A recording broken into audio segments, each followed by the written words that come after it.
Hello from the tiny house. It's super warm and cozy in here as you join myself and Tobias. So this will be the first fireside chat of the year. And the fireside chat is just basically I talk about topics, questions that people ask in more detail in front of my wood burning stove, which is really nice.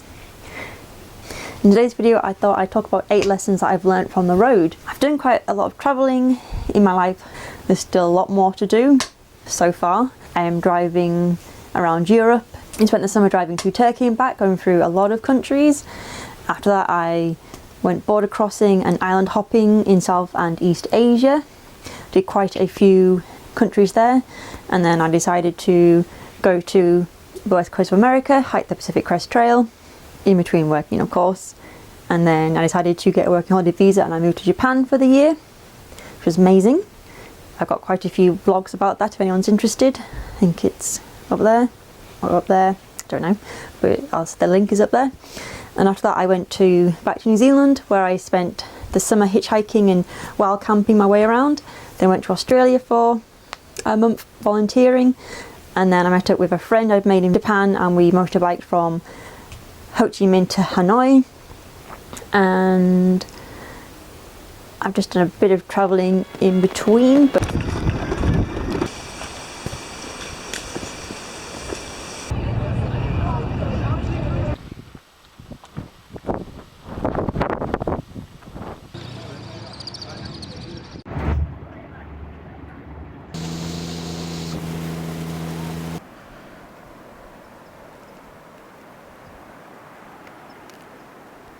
these things are made in England.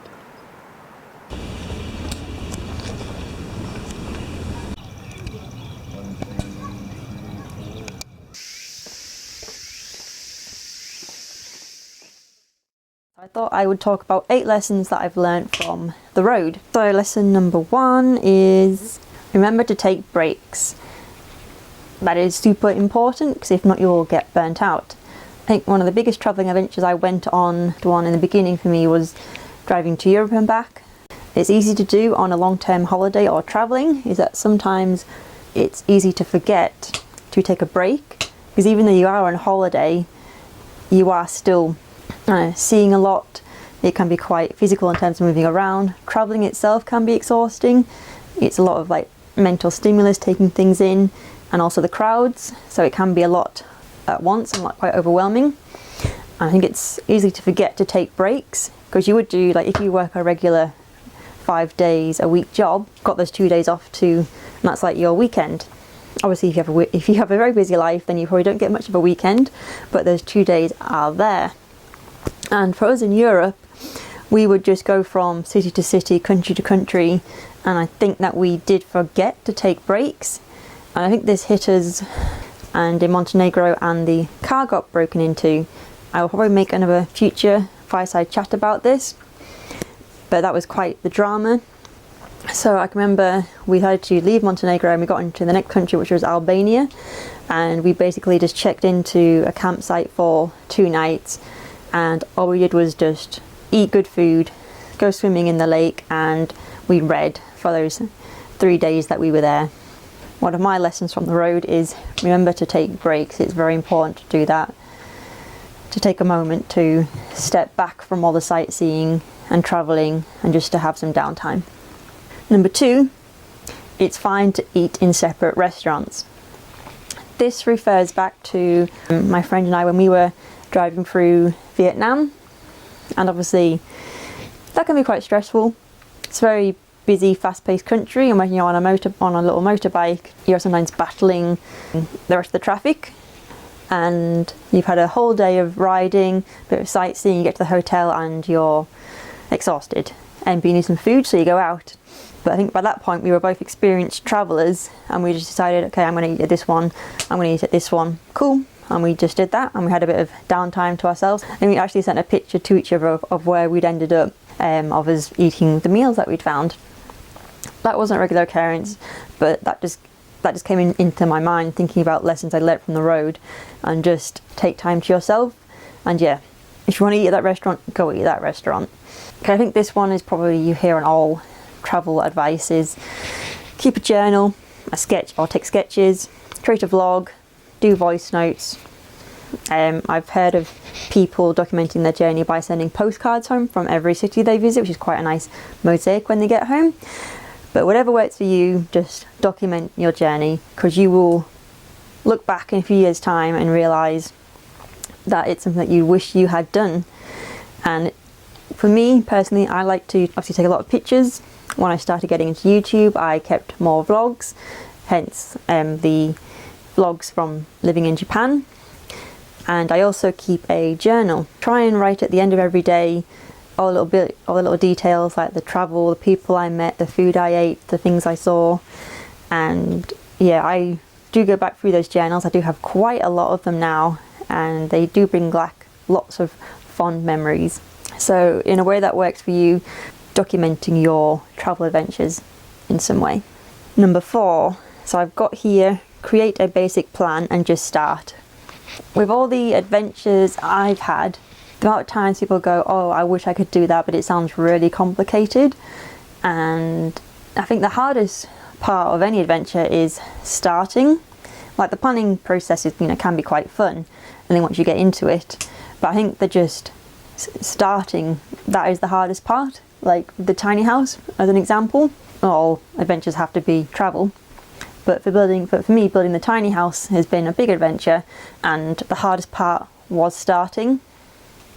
But once I got going, got the trailer, got the frame, I broke every building aspect into a little milestone, and once I hit that, I'd be like, great, now I move on to the next one. Because when you look at this and it's like the massive undertaking of the woodwork, the cladding, the electrics, the plumbing, the gas pipes, the balustrade, everything. But if you break it down into manageable chunks, and what's the worst that could happen, as Dr. Pepper says. Number 5 is the best time is now. This comes about from, I get a lot of comments, people on my YouTube videos saying they wish they had hiked the Pennine Way when they were younger. They wish they had gone on that adventure, and so on. And I know a lot of people make excuses like, oh, I don't have the time, I don't have the money, family commitments. And I'm probably making it sound easier than it is, but long story short, the best time is now. There is no perfect ideal time. There will always be family commitments, or there'll always be job commitments. But if you really want something, then you do have to work for it. No one's going to turn around to you and give you 6 months and a big pot of cash to go off on an adventure. You do have to work for it. But I guess the bottom line is, if you do want to do an adventure, the best time is now, or in the near future. Put the plans in momentum and go for it. I think I've got a quote on my wall up there which explains it a lot better than I could.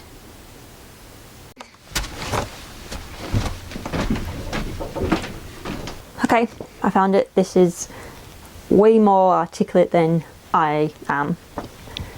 But it's apparently, Hugh Laurie said this. I don't know if he did or not, but it reads as follows. It's a terrible thing, I think, in life to wait until you're ready. I have this feeling now that actually no one is ever ready to do anything. There is almost no such thing as ready. There is only now. And you may as well do it now. Generally speaking, now is a good time as any. I think that refers to a lot in life. It's hard to find the perfect moment, and if you leave it too long, that moment slips away. So now is as good a time as any. Number 6, it's okay to think about things, good and bad.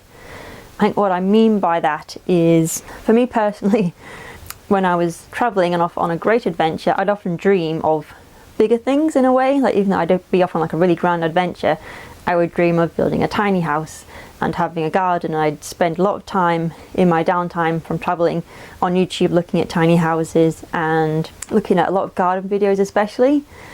And then I would feel a bit guilty. What I'm trying to say there is that it's okay to have those thoughts. Things change. You change. Life changes. It's okay to think those things. You shouldn't feel bad for wanting those kind of future dreams. You only live once, in my opinion. And I kind of live by that mantra. this is no dress rehearsal, as some people say, so I'm trying to get the most out of life. I'm trying to squeeze out all the things I want to do before I'm too old to do them. Hopefully I've got several decades left in me to be able to do the things that I want to do, but like previous ones, the time is now. So if you have a dream, what's stopping you? This is turning into a bit of a motivational video. Hopefully if it inspires you, that's great.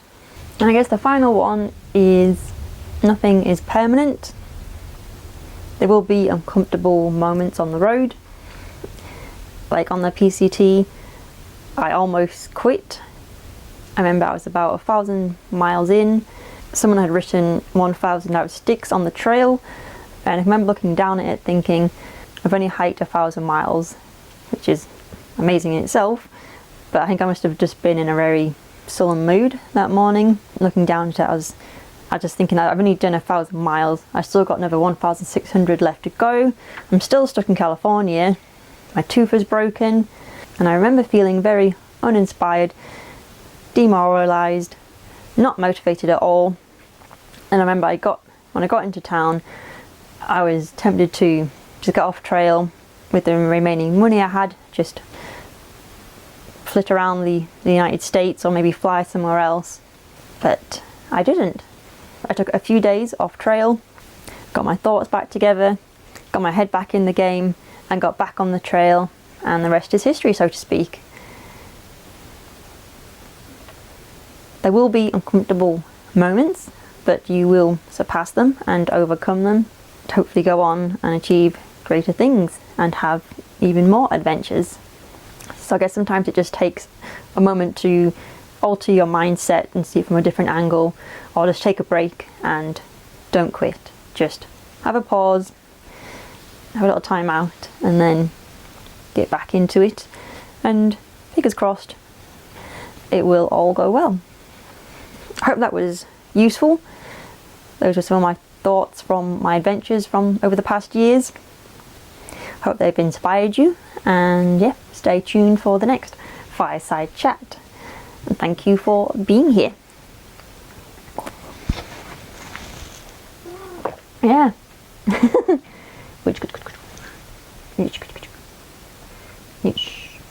Bogey. Oh, look at his belly.